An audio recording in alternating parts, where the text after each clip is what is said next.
Our next speaker is Lisa Longworth. Lisa holds a position of senior social worker, offering mental health and addiction counseling at the Ingersoll Nurse Practitioner-led Clinic. She also wears an hat of community services coordinator at the clinic. This allows her to use her 20 years of experience working in a variety of university settings to help those patients in the frontline capacity while providing her with the opportunity to continue with her passion for collaboration and mobilization to build capacity in the community in which she was raised. So welcome, Lisa.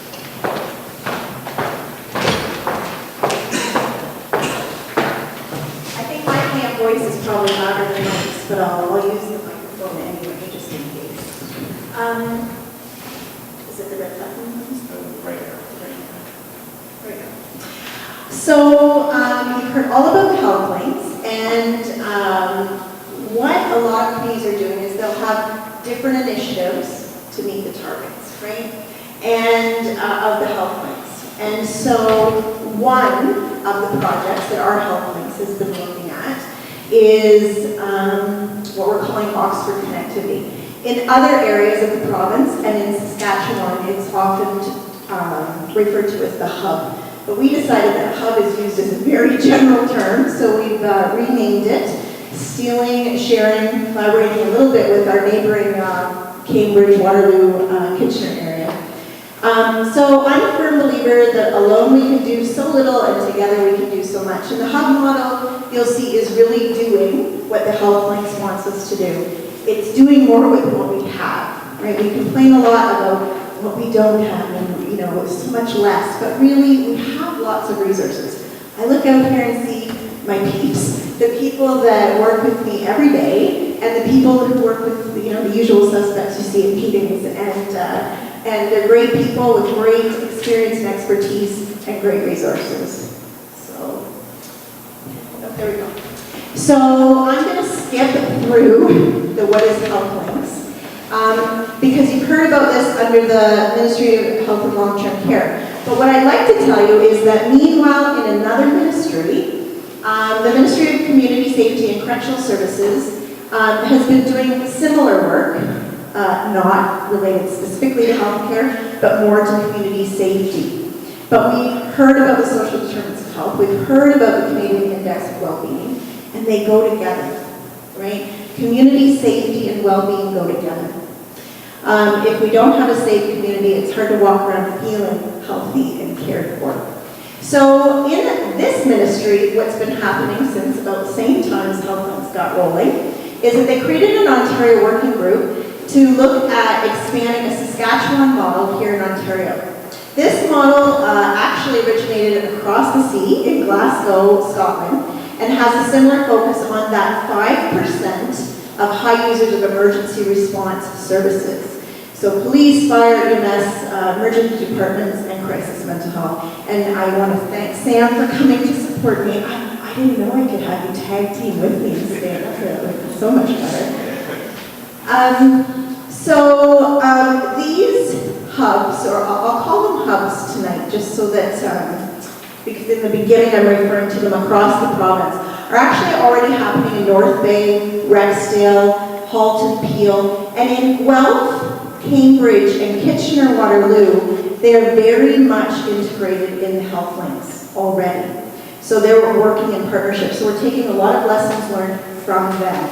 And the great thing is that we're all sharing our resources. So I love that, because we talk about collaboration and voluntary integration here in our own community, but I like to see it go all the way up and all the way down. So it's a great model. In Cambridge, which is where we've had some contact, our closest contact, they just started late last year. They had 49 cases presented, and I'll talk about what that looks like. They had 8 patients decline, or clients decline. 34 were successfully averted from emergency service and closed in a 6-month period, most of them within 24 to 48 hours. And Kitchener, because of the success they saw, they've also started one up in May of this year in Kitchener-Waterloo. Whoops. This one. I do have a video. I think I might come back to it. I've been asked to come back to it in the interest of time.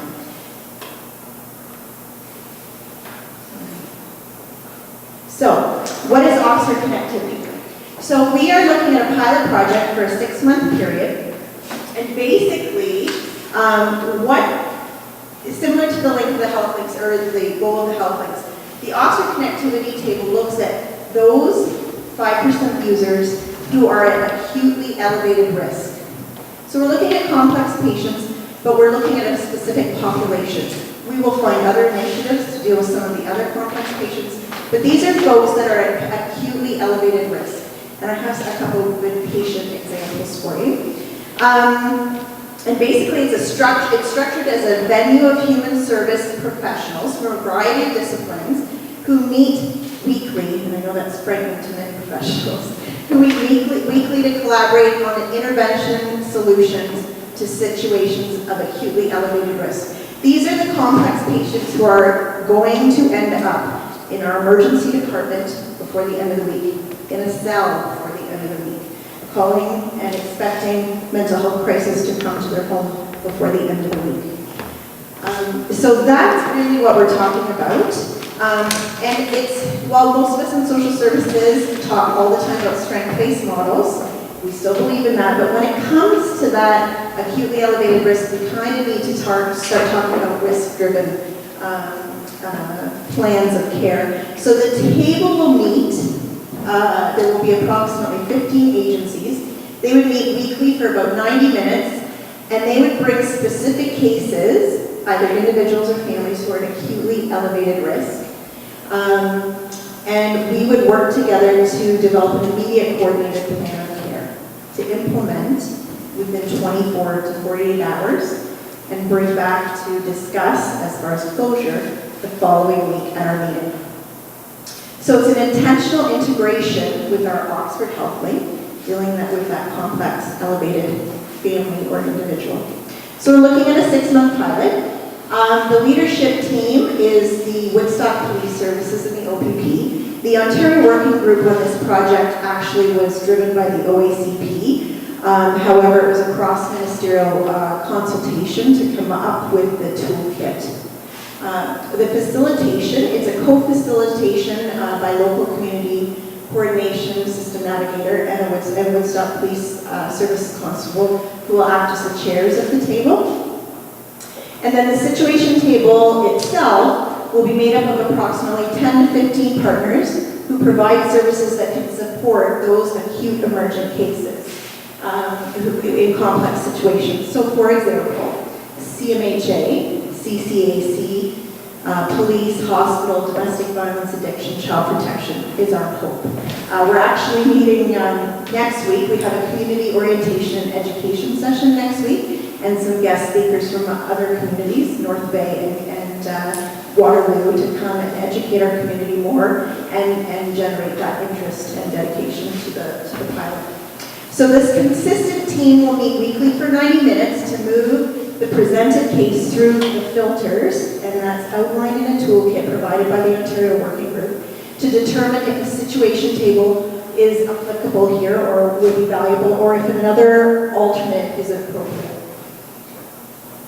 And at that table, a coordinated plan of care would be developed, and it's expected, as I said, that due to the urgency of the case, that it would be resolved completely within 72 hours or less. This is not a planning table. This is not a complex case management table. It's for urgent, elevated risk. So case managers are either already in place in another agency, and we don't want to take away from that because that's their job, that's their mandate, that's their policy, or we give the case to the most appropriate team member to carry, and to reach out to the agency appropriate to find a case manager. So the client stays with the right provider, at the right time, for the right care. This isn't an entity. The connectivity table or the hub is not an entity in itself. It doesn't keep records outside of just de-identified data. The case management stays with the appropriate organization. The team will utilize the Ontario Working Group Community Safety and Wellness Toolkit to implement the project, simply because it's evidence-based. It's a great practice. It's been tried, tested, and true in Scotland, in Saskatchewan, and it's rolling out here in Ontario. And then evaluation used in other communities will be adapted to suit our Oxford Connectivity Initiative to determine if the benefits are worth proceeding on an ongoing basis, and if so, what funding might be needed. So as far as evaluation and data collection, actually it's been so successful in Saskatchewan that they've created a very high-end web-based data collection, and it's mandatory for all the hubs that are developing across the province there. So I think it's only a matter of time before we have access to that as well. So here's how, at the HealthLink, we felt that this integrates. It's a voluntary integration on a really big scale, which I love. Both initiatives aim to reduce the cost of high emergency service costs. Both initiatives aim to improve the lives of complex individuals. Both initiatives aim to increase collaboration toward a multitude of positive outcomes, and both initiatives use coordinated care plans to increase the safety and wellness of individuals and families. So I don't know how we're doing for time, Teresa. Do you want me to skip the video? Go for it. Go for it? Okay. You know, I just want to say, we were talking about mental health, and one of the things I want to say, which kind of led us to this in a bit, and got the police involved, is when we were discussing this, we talked about mental health a lot, and the Woodstock Police submitted a grant to sort of generate some funding for this initiative to get it started. And they are showing over a 250% increase in mental health cases, calls, over the past 3 years. That's why this kind of emergent, high-risk, high-user model, I think, will be really easy to sell to our community next week. So, okay.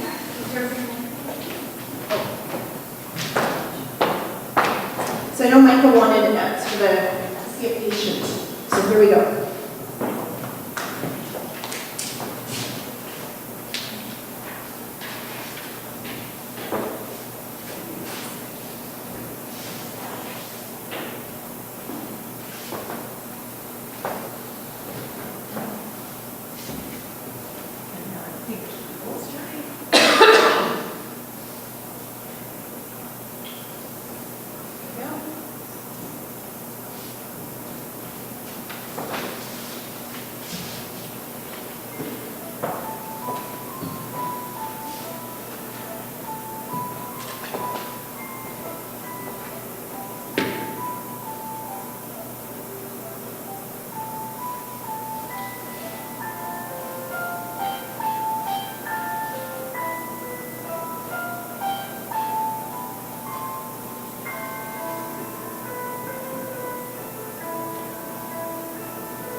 run through, and when he gets to the slide about the cost savings that have been seen in other areas and the reduction in visits to emergency departments, etc., I'll kind of direct your attention that way. But you can see the healthcare, the social determinants of health, education, right? Homelessness. She looked pretty tired, pretty depressed, right? So perhaps some mental health issues. Social isolation, I didn't see any friends there, and addiction. He's talking about the investment in childcare and healthcare, and as well as incarceration. So every dollar spent and the savings. So I just want to wait until it gets to the slide, if you don't mind, about what they've seen in other areas, because when I saw this model about 4 years ago, I was blown away by the reduction that they've seen, both in Glasgow, in Prince Albert, and in Halton, and Peel. This is going to be Sam. This is a police officer from Peel Region. One of the things that the police officers have said is that this is a game changer for them, that they just looked at incarceration, let's get guns, let's break down the door, and that they're able to see all of the different angles, and that health and safety go hand in hand. So, are there any questions while we're just letting go here? Yeah, Sam, come on. Here we go. Sam, come on. The 10 years to present day in Glasgow, there's the crime reduction.